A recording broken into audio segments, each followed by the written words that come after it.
Good evening, everyone. Let us call this meeting to order.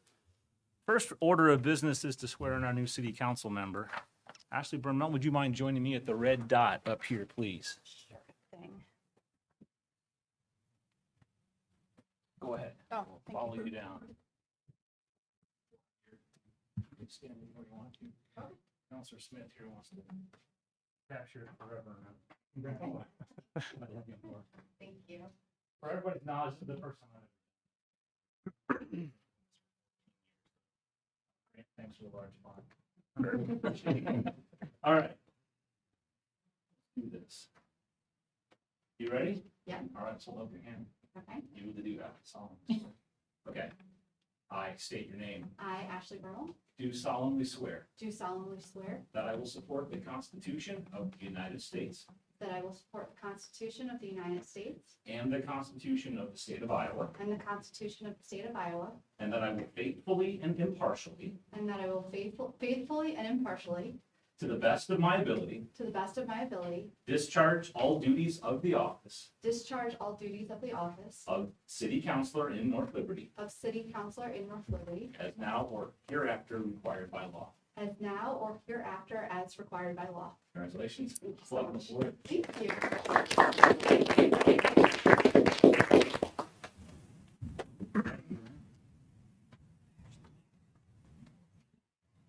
Oh, first time.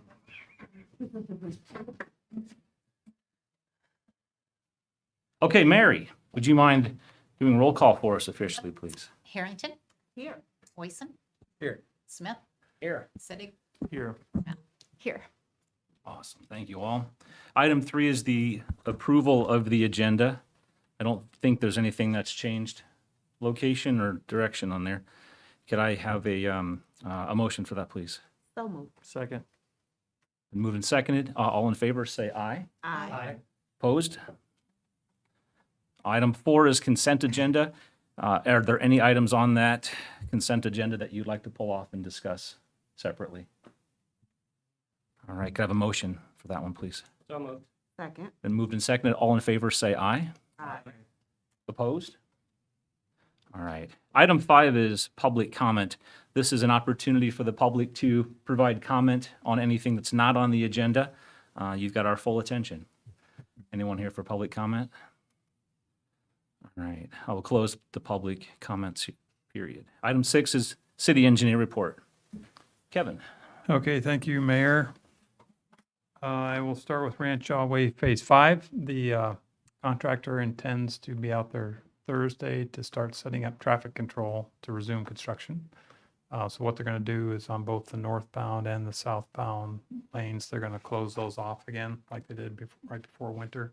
And they'll be working on everything outside of the pavement. So that should begin on Thursday. We told them to avoid blocking that off till at least after the morning rush hour. The Dubuque Street Phase 1 project, there was a open house Zoom meeting last Thursday. I thought it went pretty good. There were actually quite a few attendees. At one point, I think we counted 28 people, so there's quite a few people. And there's another one this Thursday for the City Hall project. On that project, the private utility work continues. Mid-American Gas, they thought that they would be done with their relocation work by Wednesday, weather permitting, so that'll probably be pushed back a few days. And MediaCom, I heard there was a sighting of them today, so that's good news.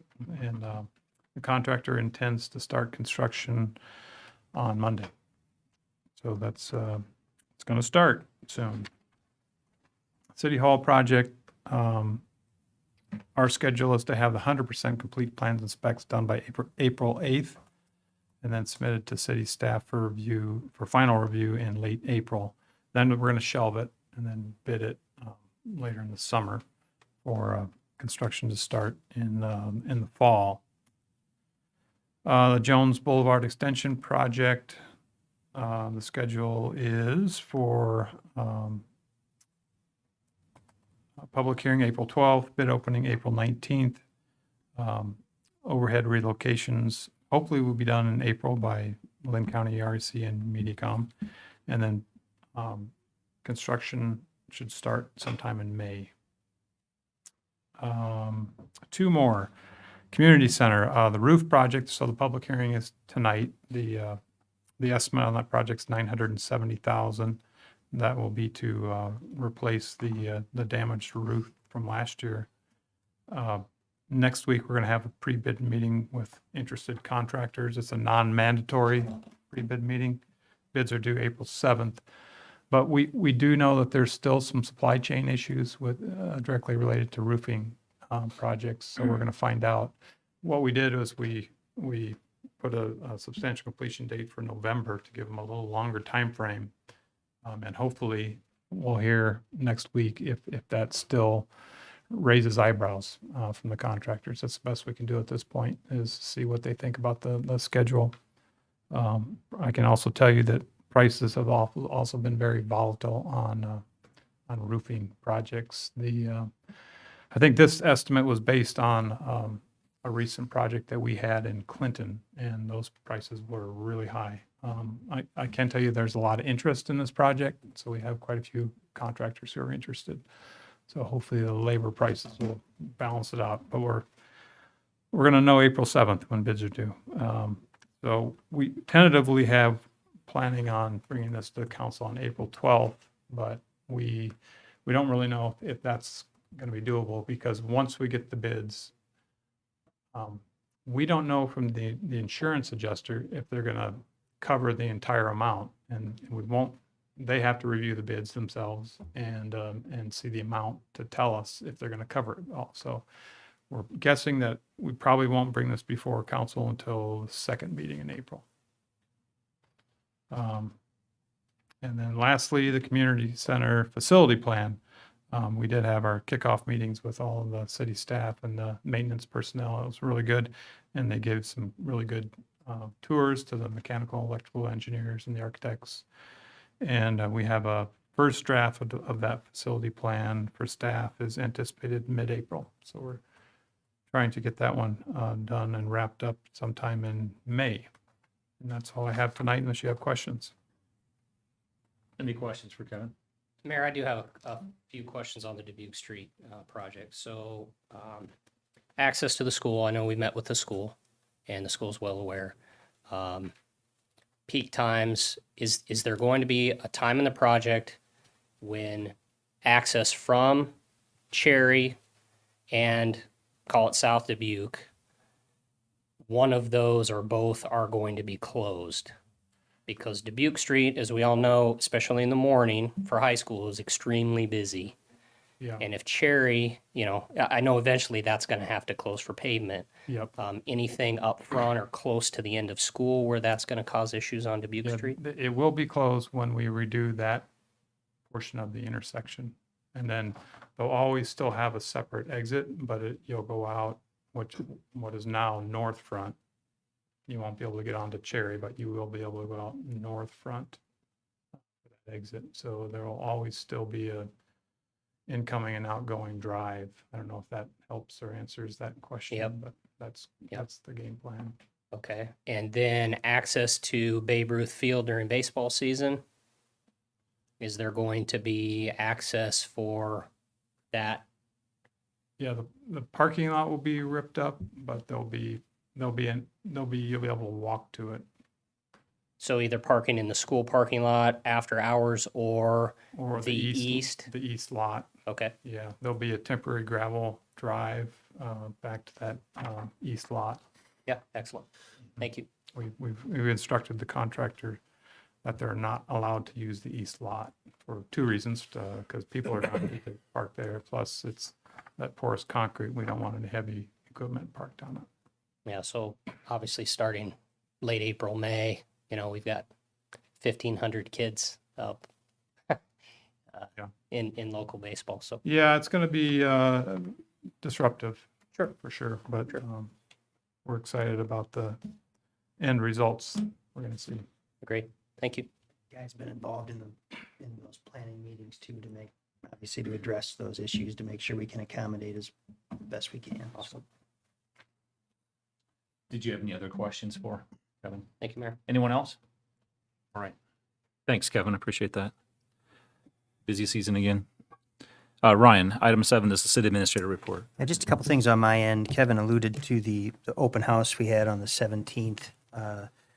Talking with Nick today, in addition to the 28-plus people that joined, we had another 24, 25 folks watch it afterwards, and so that's obviously helpful to have those recorded. So while this is a result of the pandemic, these online meetings, they've been, it's something we're going to continue to do because we think we're reaching out to, we're getting a good bang for our buck there.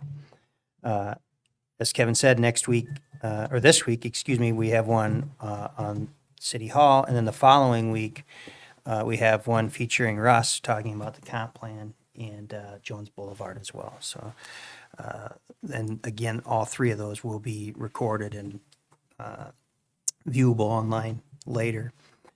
And then the only other thing I wanted to mention was that last week, I traveled to Washington, D.C. early in the week with my counterpart in Coralville, and we visited with our federal legislators to talk about the Evergreen Road extension to the east. That's the obviously there's a lot of activity out there on North Liberty Road and Dubuque Street right now, and there's a significant portion of Evergreen Road, and about half of it's in North Liberty and half of it's in Coralville, or at least the future North Liberty and future Coralville. And so with all this federal funding coming down the pike, we wanted to bring this project to the attention of our senators and representative, as well as talk to the senator staff about what funding mechanisms are out there in terms of grants, which grant would best fit this project. And so we had a pretty fruitful trip, and we'll be applying for funding here jointly in the coming months. And that's what I have this evening, unless there are questions. Any questions for Ryan? Thanks, Ryan. Item 8 is the mayor's report. I'm going to start off with proclamation. Take it from there. I don't believe we have anybody here to receive this proclamation. We do not. No, okay. Child Abuse Prevention Month is going to be next month, April 2022.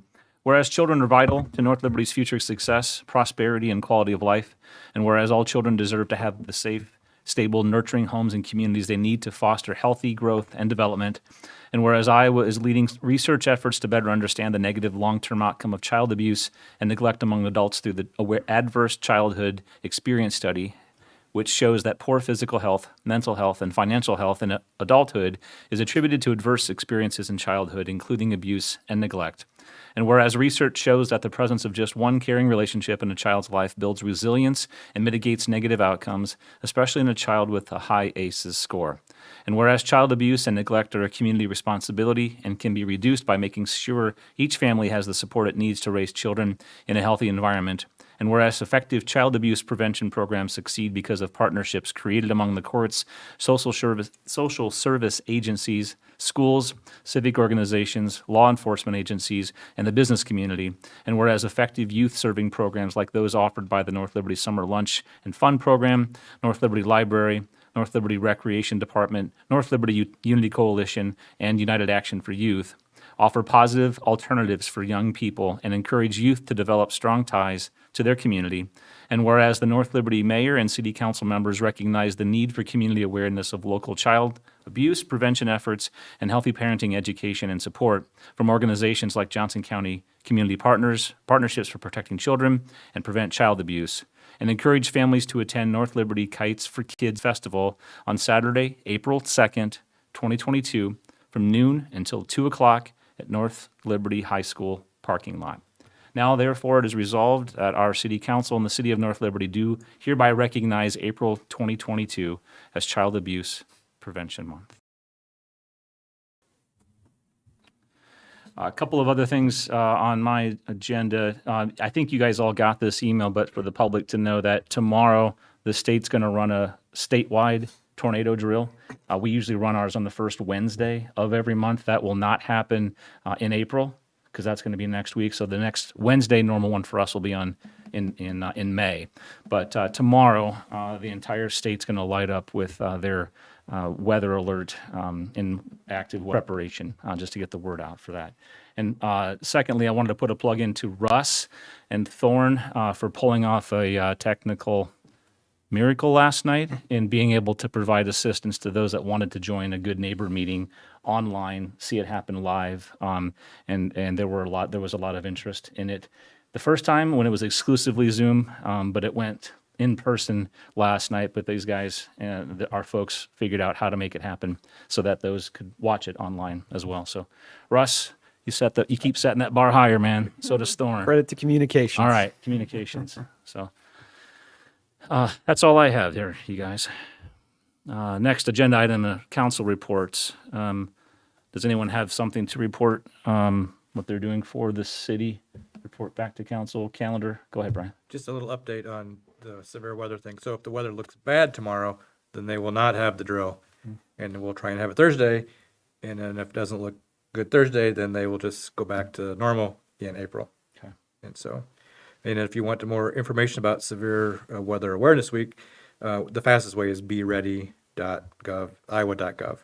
And they have a lot of information there to look up. So reminding everybody to have their weather radios programmed correctly and have them on. Thank you. Anything else? I just note, today was the first meeting of the Blues and Barbecue Planning Committee since 2019. And so I'm very happy to say that. And Blues and Barbecue is scheduled for July 9th. I know the summer recreational booklet, I don't remember what they call it, but it came out today also. There's a lot of information in there about the summer slate and other stuff going on in the city this summer. Never too soon to talk about Blues and Barbecue. Never too soon. Awesome. Thanks for that reminder. All right. Item 10 is an inclusive economic development plan in Johnson County. And we have a special guest tonight to tell us all about this. I'm just going to turn it over to you, V. Let you take it from here. Great, thank you. I didn't know if there was going to be the presentation tonight that was like on the screen. I'm sorry, we have it in our You have it in your packet. packets, yes. Perfect, Do you, great. are you going to be okay speaking without it in front of you? I'm sorry. No, that's okay. I think so. Okay. Yeah, I've done it about 5 times. So, Okay. my name is V. Fixmo Rise, and I am the CEO and founder of Astig Planning. And oh my gosh, thank you. Super appreciate that. So this inclusive economic development plan, I know there's some background that I can give you about it. So I think so I wanted to say from the outright that, Johnson County did their economic development plan, and that we are working with Johnson County staff and have been since the outset of, taking on this inclusive economic development plan. So our project partners are, ICAD and the Iowa Area Business Partnership, as well as the Multicultural Development Center of Iowa. And I'd say about a year ago, we're starting to have conversations around inclusive economic development. And kind of around the table, it sort of started to feel like people just didn't understand, where are we? How many businesses of color do we have? How many immigrant-owned businesses do we have? What are some of the barriers? What are some of the opportunities? And there just were a lot of, well, we don't know. So we should find out. And so that's really, we say an inclusive economic development plan. Oh, thank you. But it's also part study too, so that we can understand where we're at. And then, of course, as the ARPA funds started becoming available, we realized that this could be beneficial for that as well, as the county and cities within the county start to plan for how to use those funds. It would be beneficial to have an understanding of these types of issues, and whether or not, how many businesses were impacted by COVID or not, sort of specific things that we know ARPA is looking for in terms of economic recovery.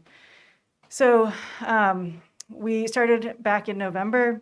We looked at, we did our research. So we are we're a planning firm. There's about 4 or 5 of us. And we said, okay, well, we don't want to reinvent the wheel. There's obviously inclusive economic development plans around the country. So we looked and found about 25 plans.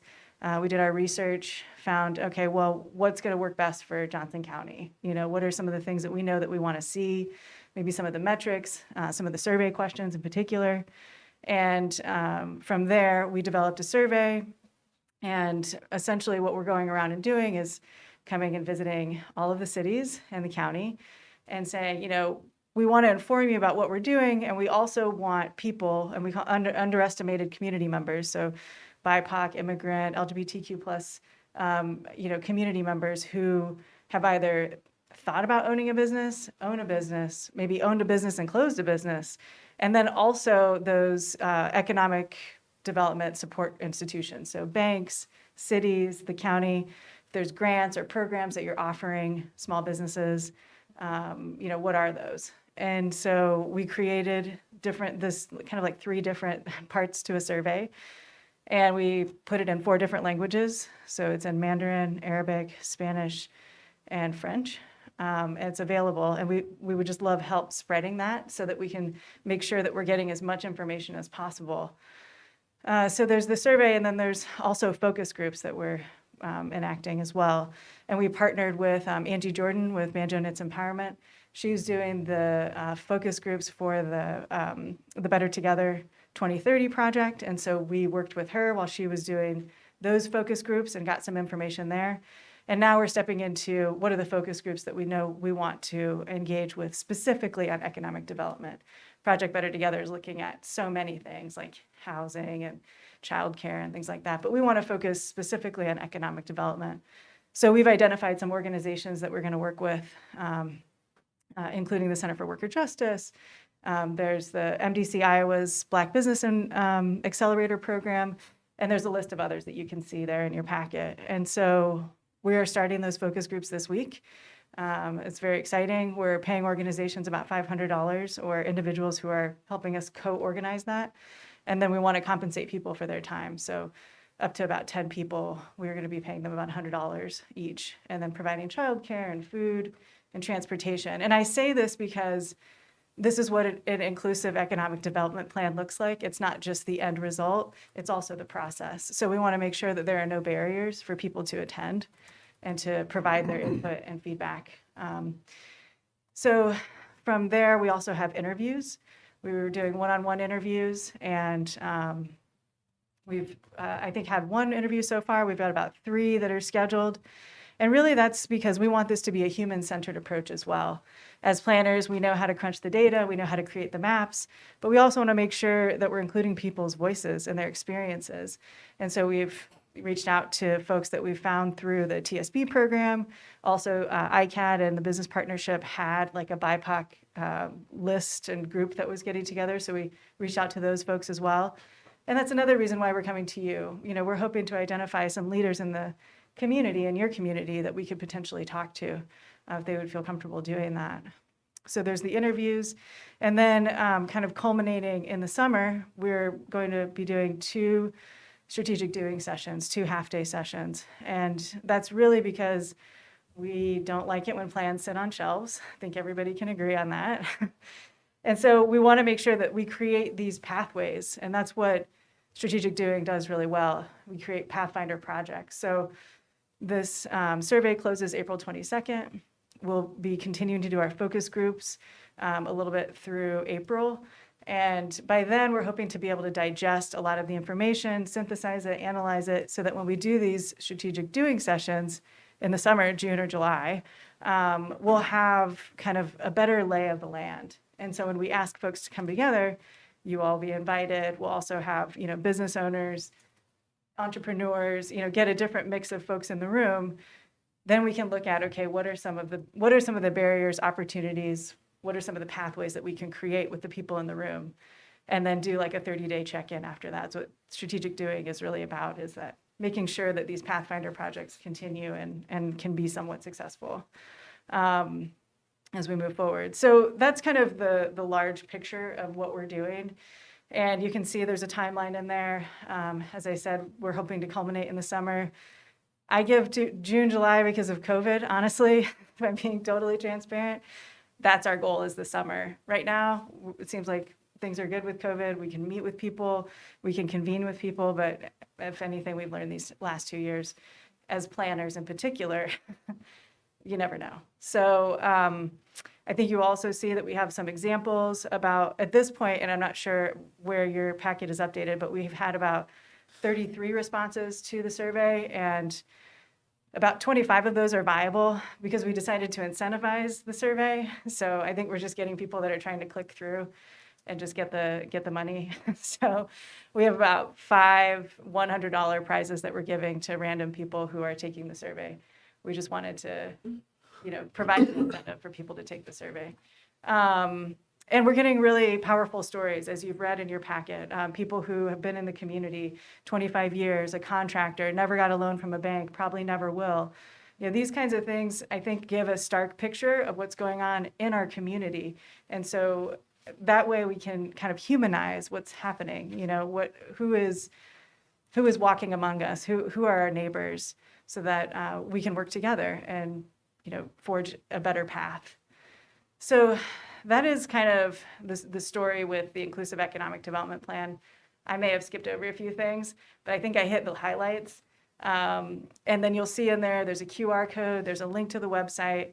If there's a way we could work with North Liberty staff and figure out, what kind of programs, projects you have. We've also, I meant to say, we've been working with the banks. And so Midwest One has provided a lot of information. Green State is very promising. So we're trying to get all sides of things so that we can get a clearer picture of what's going on. And with that, I would invite any questions or. Where Fire away, can, yes, yes, where sir. can one find the survey, for starters? And secondly, without intentionally seeking, because you don't always know, Black-owned businesses, it's not like there's a sign in the door or anything, but where are you listing these businesses, and are these surveys available in those establishments? So the survey, there should be a link in your packet, but if there's not, so I apologize. It's actually on our website. It's under economic. There's a tab on our website, and we're happy to publish that in any form. We can tag it on the city website. We can do it however you want to get the word out. To your point about, is it in the businesses themselves? We've been calling businesses, but we haven't printed any out and sent them out. But we have been calling, and that's been based on basically some demographic data that we've gotten, and then also with the business partnership and ICAD, they've got some lists, and so we've been calling those folks. But that's kind of why we're here, is we're not going to get everybody with those lists. So if you know of anybody, please let us know so that we can reach out to them. And we recognize too that, oftentimes underestimated community members, they have three things going on, or 4 things, it's a side hustle and this hustle. And so it can be hard to schedule a time to work together, but we're really flexible and, trying to just make the extra effort to meet people where they're at. But that's a great question. First, I just want to commend you and thank you for the efforts that you're doing. With the surveys, specifically as they pertain to business owners, are you encouraging business owners to also share their feedback anonymously, or is there a way that we can get North Liberty specific information so that we can reach back out with their feedback and, pay attention to their specific requests or issues? Yeah, that was one thing that we really spent a lot of time looking at. And we found that we wanted it to be anonymous so people felt like they could provide, honest feedback. And we understand that people want specific data. So we asked for the nearest crossroads.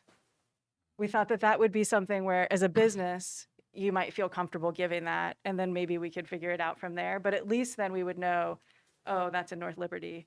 Oh, that's in Coralville. That's kind of the game. That's sort of the toss-up that we had to make. But in the end, I think it's pretty defensible, Sure. To make people feel like they can provide information, but at least we know where it's coming from. Could we have access to that information to be able to make adjustments wherever necessary? Absolutely, and that's a really great question. That's one point I wanted to make. So this is going to be publicly available, and we're working with the county to see if we can just have it on their site. So all the information. And that's another point too, is to make sure that, you know, when people are wanting to do these studies or they're wanting to do projects and plans, that there's a place for it so that you can go to the survey or you can go to the, you know, the projects or the plans that are coming out of it and say, okay, like, I don't have to find somebody. I don't have to dig through it. So it'll be 100% publicly available. Yep. So what's the specific ask of the group to North Liberty proper? What are you looking for? I know we certainly, I would like to see our DEI manager involved. Our programming coordination through the public library would probably be a great wealth of resources. But what specifically do you guys need from North Liberty Yeah. aside from those things? Thank you so much. That is exactly what we need. We just really need to, you know, make sure that we're understanding the programs and plans that you have in place to include them in the analysis, and then helping us connect with those businesses in North Liberty or those entrepreneurs or people who shut down their businesses. It's really helpful to think about people that shut down their business and why too, you know, so that's just trying to think outside of the box. But really the ask is to just let you know that this is going on. We'd love to get your information, and then we'd also love to be connected to people that you know, or community leaders that, you know, maybe know several people or groups of people that are gathering. You know, there's a Sudanese group that we know of that was gathering, and we were like, oh, cool, can we, you know, have them at least take the survey, or can we talk with folks? So we understand that a lot of this stuff is informal. That's how communities work a lot of times. So yeah, but thank you. That's a fantastic question, and appreciate any assistance. Anything else for V? Those were great questions. I really appreciate you guys bringing those up. V, thanks for your time. Yeah, thank you so much. Thank you. Item 11 is the Matnick rezoning. Item A is staff and commission recommendations. Russ? Thank you, Mr. Mayor. So this is a rezoning on 1.48 acres, properties located at the northeast corner of North Front Street and Yarrow Way. It's a couple hundred feet north of East Penn Street. Right now, the proposal is to rezone to RM21 to redevelop the property with multifamily. We did have a good neighbor meeting on February 10th that was held via Zoom. We've had a couple people that attended. I would note that this rezoning is completely surrounded by multifamily. It's on a major street in the city, and so staff was in agreement that the RM21 was appropriate in this zoning. I know there's been some conversations about a historic home on there. I'm happy to talk about those if you have questions about that, but I'll leave it at that and answer specific questions, or Mayor, if you want me to expand a little bit on that. But staff does recommend approval. The Planning Commission met on March 1st and also recommended approval as well. And that's what I was going to say. If anybody hasn't had a chance to view that P&Z meeting at the beginning of the month, Russ does a great job in there to go through that slide by slide in this request. So I won't make you do any more of that right now. I'm always happy know, to talk I about know. this kind of stuff. I have to set this timer on you and shut you off, probably. Oh, Mayor, I just want to reiterate some comments from community members in their concerns about losing the historical aspects of our community as we continue to grow. So just to give a quick summary or just the idea of what is in the works and what are the options to preserve some of that historical history with that house that's there right now. Yes, Mr. Lepik's in the audience, and I know he's had some conversations with that. I'd probably defer to him. Okay. So the house itself isn't on the historic list, but what I've been doing is, so in our good neighbor meeting, I met or we had somebody talk to us. Kathy Coleman. Yeah, Kathy, and she actually hooked me up with a lady named Cindy Haddish, and she's out of Cedar Rapids, and she actually published an article about the house to generate some people. I basically have offered, if everything passes properly and everything like that, the house for free for somebody to come in and take the house and preserve it and move the house. I've also been in contact with like places like Restore and stuff like that to have, if they wanted to come in for free as well and basically part out the house if people can't move it. Because I've been told, and Ryan said the same, that moving a house is really expensive. Sometimes it's just not a viable thing. So there are things that people would definitely want to come in and take and use in different homes. The home was used as a daycare for 5-6 years. So and they did a lot of, minor damage to the house, but not stuff that people couldn't come in and, and take and do things with. But I have been reaching out and talking to people about that. Cindy actually brought through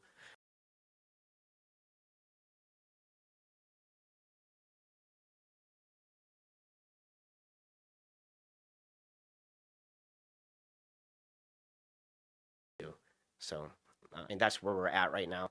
Obviously, this process is pretty long, so I'm not trying to get the cart before the horse and stuff like that with it too. I don't want them to come move it and then all of a sudden, things aren't working out. So I will say I've been really happy with the progress of this started fast for us. You've been, Matt, I know with Russ as well. Russ and I talked about this just a couple of weeks ago, and I was Kathy, emails the council initially, and the tone and the progress since then has just been really encouraging. I think we all, you included most likely, hate for something like this to just go away completely from the face of the earth. And if there's an opportunity to repurpose it, do something different for that home to be here, then we all benefit by that. So thanks for your patience and allowing that vision to occur. 100%. Do you have anything else to add? You're up next. So John's going to present from MS. Okay.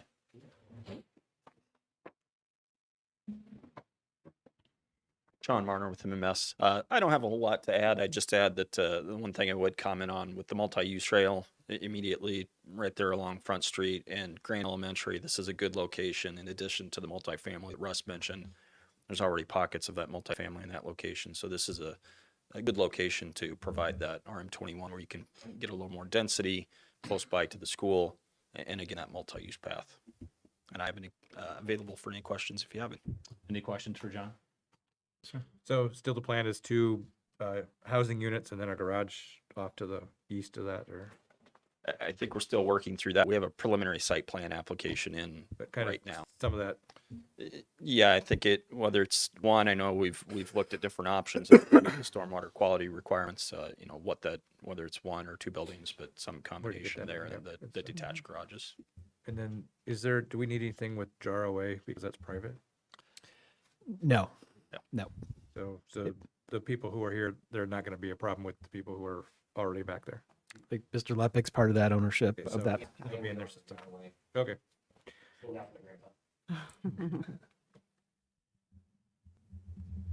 Thank you, gentlemen. Item C then is the first consideration of ordinance number 2022-08, an ordinance amending Chapter 167 of the North Liberty City Code of Ordinances by amending the use regulations on property located at 10 Yarrow Way, located in North Liberty, Iowa, to those set forth in the municipal code for the RM21 multiple unit residential district. Could I have a motion for this item, please? So moved. I'll second. Been moved and seconded. Do you guys have any questions on just the rezoning that we're doing? That's where we are. Mayor, I appreciate Kathy's reach out. I also appreciate the thoughts.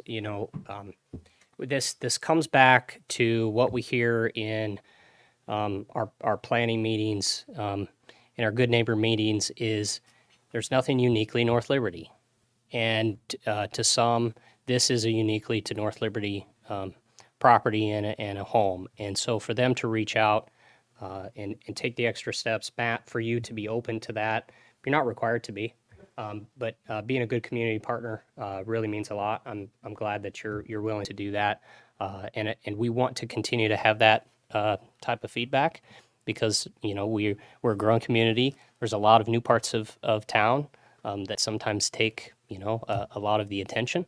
And those that live in some of the older parts and some of the older homes in our community sometimes, feel that, there's not much attention to those aspects of town. So Kathy and others that are involved in this. I certainly appreciate the comments. So thank you. Anything else, Ted? I'd echo what Brent said, but also just note for anyone who's watching and concerned about this, this is the first reading of 3 that we'll have on this rezoning. So hopefully by the 3rd reading, we'll know more about what the end result for this house is going to be. But at this point, we're kind of preliminary. So Yeah, that's a good point. All right. Mary, can we have a roll call, please? Actually, you will need to say aye or nay on this one. Smith, Aye. Harrington, Aye. Wason, Aye. Rommel, Aye. and City. aye. Motion carries. Thank you all. Thank you guys for your time and help tonight. Thank you. Item 12 is Scanlon and Penn Township annexation, and item A is the public hearing regarding proposed annexation. Anyone in the audience have anything to say about that rezoning, or I'm sorry, the annexation process here?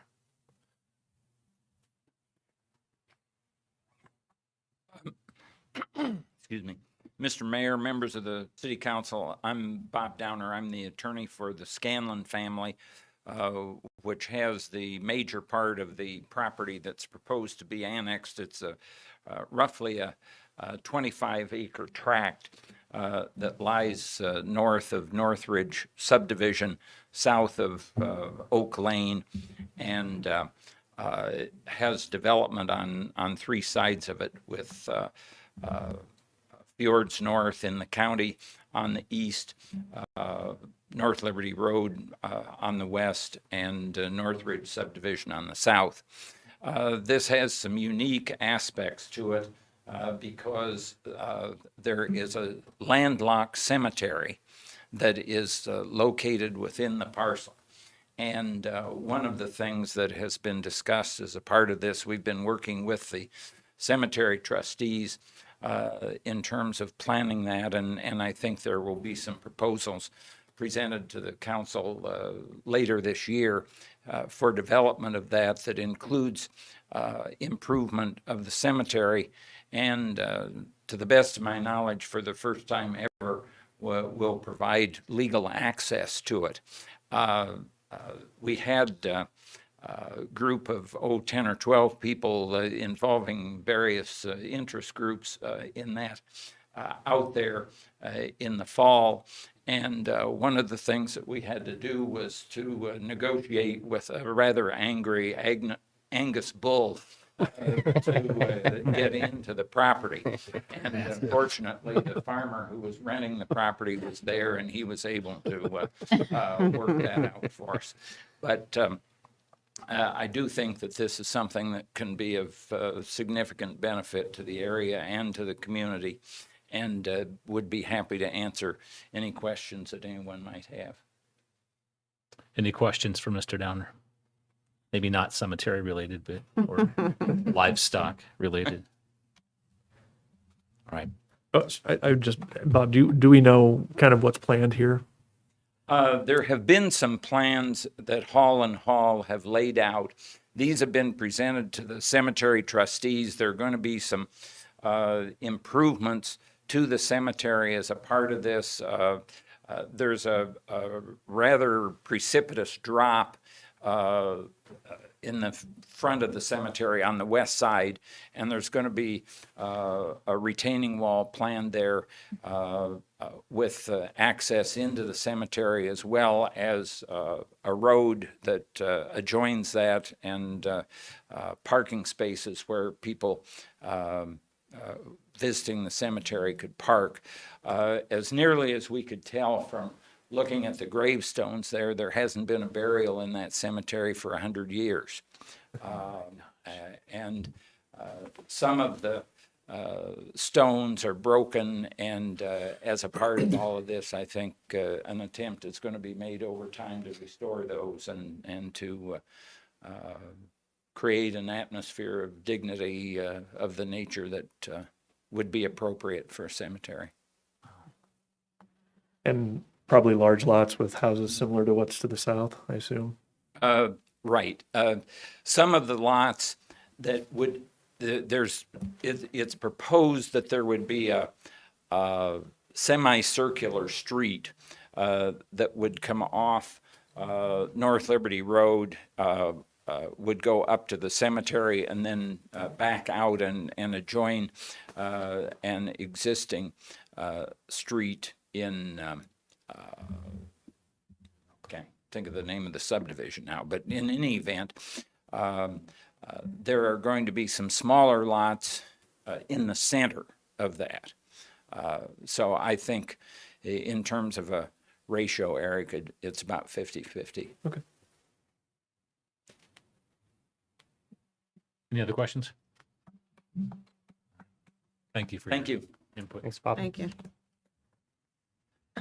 Item B is resolution number 2022-22, a resolution approving annexation of certain property to the city of North Liberty, Iowa.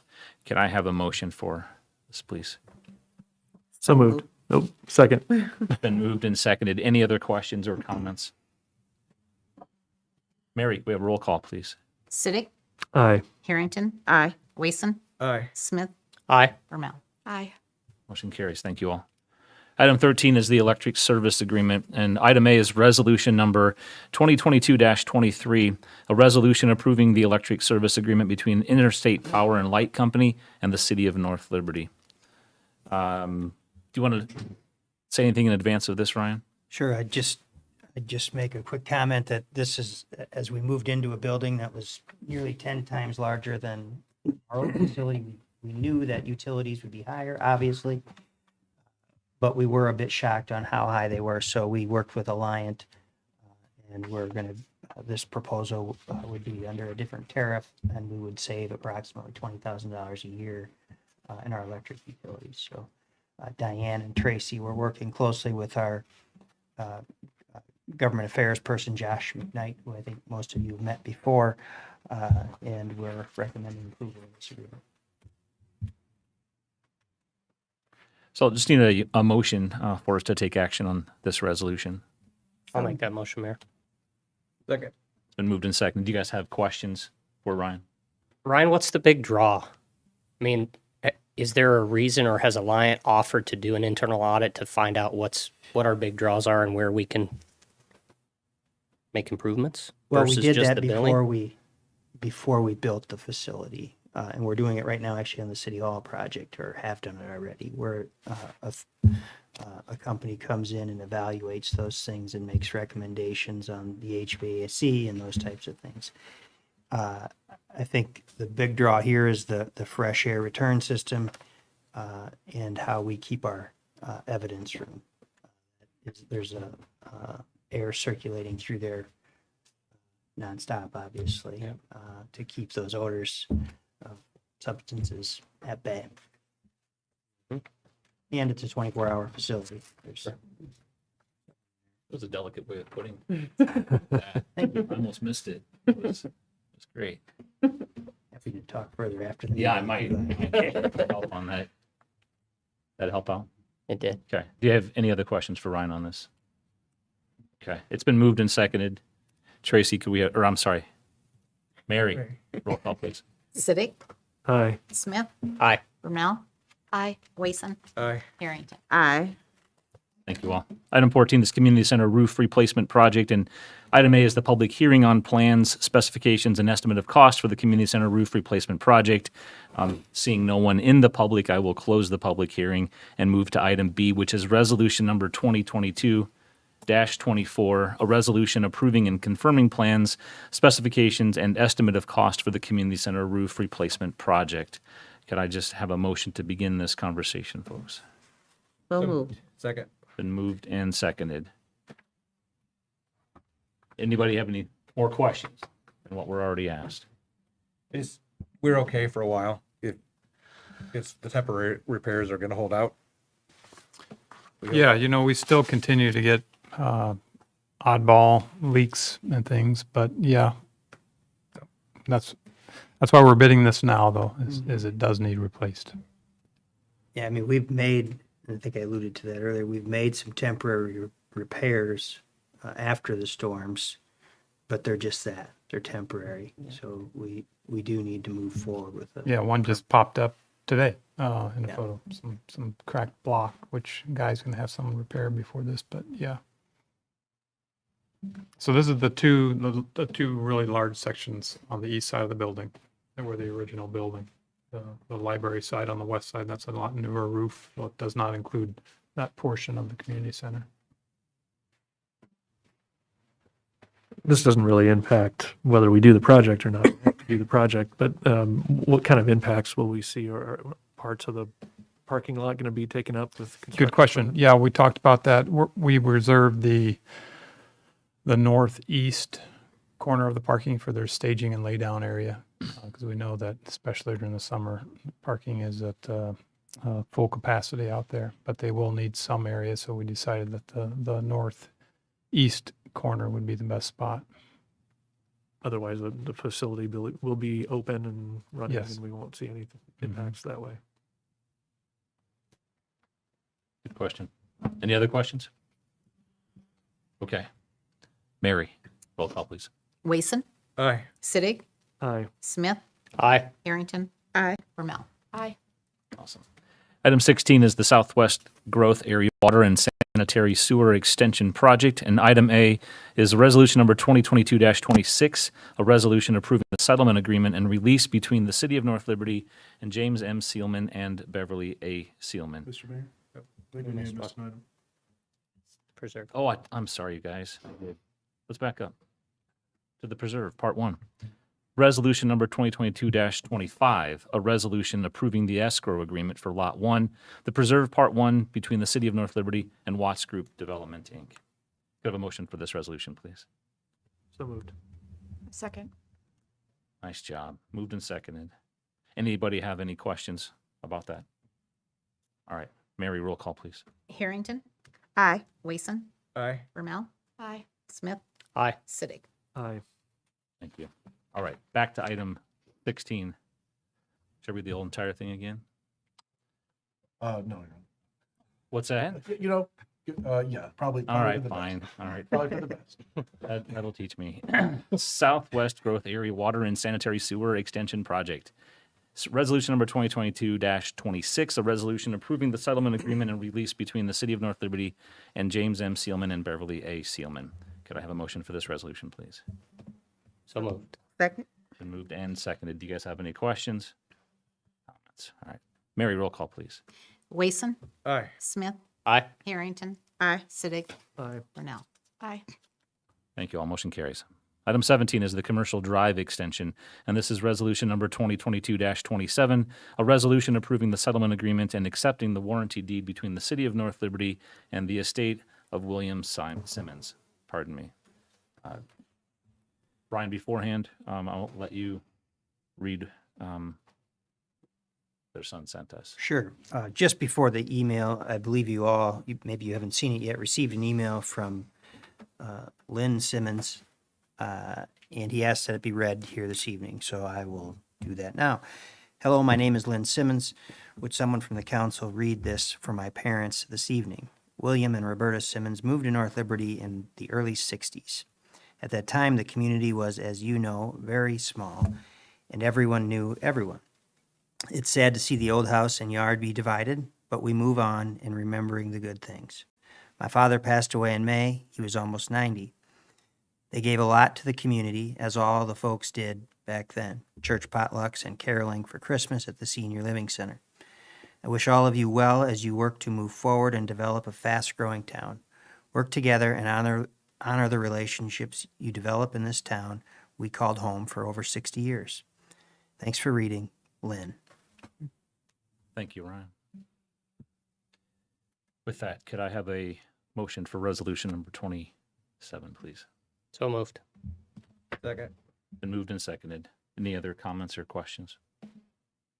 I appreciate, Ryan, you responded to the question earlier, the email the question that I had about the increase in price. And I know we have the opportunity for condemnation. I'm assuming that legal has told us that we're not going to get a better price. Is that right? I recommend approval here. This is never going to get cheaper than it is right now. If this is a project that the council wants to move forward with. this is the probably the best way to do it. As far as what a likely outcome would be from a compensation commission award, if it wasn't something close to this, it was going to get appealed for sure. I have that on fairly good authority. Sure. The price is higher than what we would like with it. It's because it includes more land than what we would what we absolutely need. State law requires that we identify uneconomic remnants, and the case law that talks about that expounds on what an uneconomic remnant is, to the point where we identified that we probably need to buy both parcels at 460 and 470. We can then turn around immediately, if we so desire, use a plat of survey to attach the remnants together on the west side and rezone it commercial if we like, and resell that. And I understand that we're sunny on the prospect of finding a buyer for that in the near term if we want to. The benefit of a settlement agreement here is that by having an agreement with the owners, we would be entitled to retain any profits that we might make on reselling that. Whereas if we went through the compensation commission process after a partial taking, they would be entitled to. We would have to disgorge any profits for about 5 years afterwards. So, with all that in mind, recommend approval. With an eye on future action on this, as that'll come from Mr. Rusnak, I expect. Thanks, Brad. Any other questions? Okay. Mary, could I have a roll call, please? Smith, Aye. Bermel, Aye. Wason, Aye. Harrington, Aye. Sittig. Aye. Motion carries. Item 18 is Solomon Holdings LLC and resolution, item A, is resolution number 2022-28, a resolution approving the easement agreements and accepting the warranty deed between the City of North Liberty and Solomon Holdings LLC. Could I have a motion for this resolution, please? So moved. Second. Been moved and seconded. Any questions or comments? Mary, roll call, please. Bermel, Aye. Smith, Aye. Sittig, Aye. Wason, Aye. Harrington. Aye. Motion carries. Item B then is second consideration of ordinance number 2022-07, an ordinance amending Chapter 167 of the North Liberty Code of Ordinances by amending the use regulations on property located on the north side of West Penn Street, west of North Jones Boulevard, as extended northly from West Penn Street to 240th Street, located in North Liberty, Iowa, to those set forth in the municipal code for the RS9 Single Unit Residence District, RM21 Multiple Unit Residence District, and C2A Highway Commercial District. Could I have a motion, please? So moved. Second. Been moved and seconded. Any new questions since our first reading? Any other feedback from anyone? that I'm aware of. Thank you. Good question. Mary, roll call, please. Wason, Aye. Smith, Aye. Bermel, Aye. Sittig, Aye. Harrington. Aye. Motion carries. And finally, item 19 is nicotine product-free places. Item A is our second consideration of ordinance number 2022-06, an ordinance amending Chapter 49 of the North Liberty Code of Ordinances to prohibit nicotine products in parks and on trails. Could I have a motion for this second consideration, please? So moved. Second. Moved and seconded. Any other comments or feedback, you guys?